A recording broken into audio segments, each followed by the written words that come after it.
नमस्कार. पितृपक्ष आणि महालय श्राद्ध याविषयीच्या या विशेष सत्संगात सर्वांचे हार्दिक स्वागत. सर्वप्रथम आपण पूर्वजांना सद्गती देणाऱ्या भगवान दत्तात्रेयाचे स्मरण करूया. काषाय वस्त्रं करदण्डधारिणं कमण्डलुं पद्मकरेण शङ्खं चक्रं गदाभूषितभूषणाढ्यं श्रीपादराजं शरणं प्रपद्ये.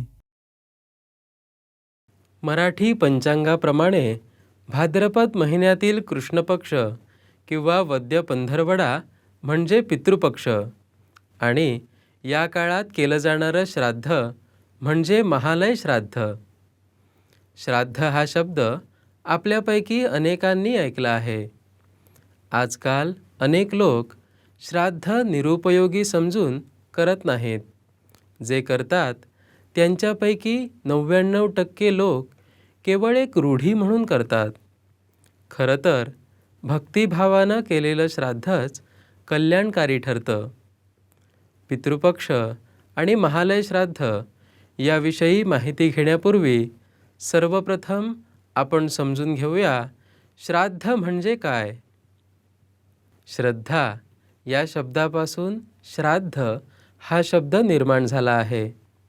श्राद्ध म्हणजे आपल्या मृत वाडवडिलांच्या शांती, तृप्ती आणि मोक्ष यांसाठी श्रद्धेने केली जाणारी मंत्रयुक्त क्रिया.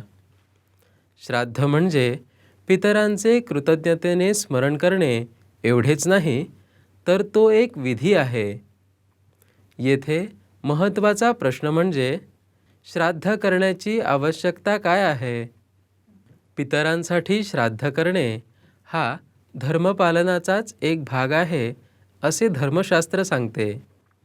मृत्यूनंतर जीवाच्या बाबतीत असं नेमकं काय घडत असतं की ज्यासाठी आपल्याला श्राद्धासारखे विधी करावे लागावेत. हे समजून घेण्यासाठी आपण आधी मनुष्य देहाची अध्यात्मशास्त्रीय माहिती घ्यायला हवी. यासाठी पाहूया एक चित्रफीत. मनुष्य देहाची अध्यात्मशास्त्रीय माहिती. अध्यात्मशास्त्रदृष्ट्या मनुष्य देह हा 5 कोशांनी मिळून बनलेला आहे. कोश विविध देहांशी संबंधित असतात. पहिला म्हणजे अन्नमय कोश, अर्थात आपल्याला दिसणारं शरीर. दुसरा म्हणजे प्राणमय कोश, यात संपूर्ण शरीराला शक्ती पुरवणारे पंचप्राण असतात. तिसरा म्हणजे मनोमय कोश, हे भावनांचं आणि इच्छांचं स्थान आहे. चौथा कोश म्हणजे विज्ञानमय कोश, हे बुद्धीचं स्थान आहे. पाचवा आनंदमय कोश, हे सच्चित आनंदमयी आत्म्याचं स्थान आहे. अन्नमय कोश स्थूल आहे, तर अन्य कोश सूक्ष्म आहेत.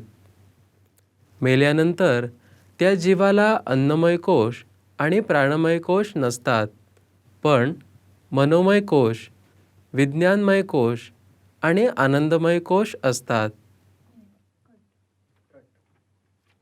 त्यामुळे मृत्यूनंतर शरीर नष्ट झालं तरी जीवाचं अस्तित्व संपत नाही. या कोशांसह त्याचे देहही असतात. आपल्या लक्षात आलंच असेल की मनुष्याचं शरीर नष्ट झालं तरी त्याच्या इच्छा संपत नाहीत. मृत्यूनंतर जीव आपल्या इच्छांच्या पूर्तीसाठी सतत धडपडत राहतो. त्यामुळे 2 समस्या निर्माण होतात. एक, जीव इच्छांमध्ये अडकतो आणि 2, जीवाला सद्गती मिळण्यात अडचणी निर्माण होतात. मनुष्याच्या इच्छा हा अनंत जन्मांचा परिपाक आहे. या इच्छांमुळे अनेक बंधनं तयार झालेली असतात. इच्छा कमी होत गेल्या तरी जीवाला त्या अनुभवांचं वेगळेपण भयग्रस्त करणारं असतं. हे झालं मृत्यूनंतर इच्छांमध्ये अडकणं. आता जीवाला सद्गती मिळण्यात अडचणी का निर्माण होतात हे समजून घेऊया. मृत्यूनंतर जीव त्याच्या त्याच्या कर्माप्रमाणे पुढच्या लोकात जात असतो. एका स्थानावरून दुसऱ्या स्थानावर गेल्यानंतर काही वेळा त्या जीवाला पूर्वस्थानाचे लोभ अनावर होतात. आपण सुद्धा दुसऱ्या गावी गेलो तर आधीच्या गावाच्या आठवणी आपल्याला त्या ठिकाणी खेचून नेत असतात. काही वेळा एका स्थानावरून दुसऱ्या स्थानावर जाणारा हा जीव वाटेतच घुटमळत राहतो, काहीतरी पाहत राहतो. याला मृत्यूनंतरच्या सद्गतीतील अडचणी असं म्हणतात. या सर्व गोष्टींमुळे जीवाच्या नातेवाईकांवर पुढील जबाबदाऱ्या येतात. 1. जीव इच्छांमध्ये अडकू नये यासाठी त्याला जिवंतपणीच सहाय्य करणे. 2. जीवाच्या इच्छांची तृप्ती करणे. 3. मृत्यूनंतर जीवाला सद्गती मिळण्यासाठी सहाय्य करणे. आणि 4. पुढे जाण्याचे विसरलेल्या जीवाला जागृती देणे. जीवाच्या मृत्यूनंतर विविध प्रकारची श्राद्धे करून नेमकं हेच साध्य केलं जातं.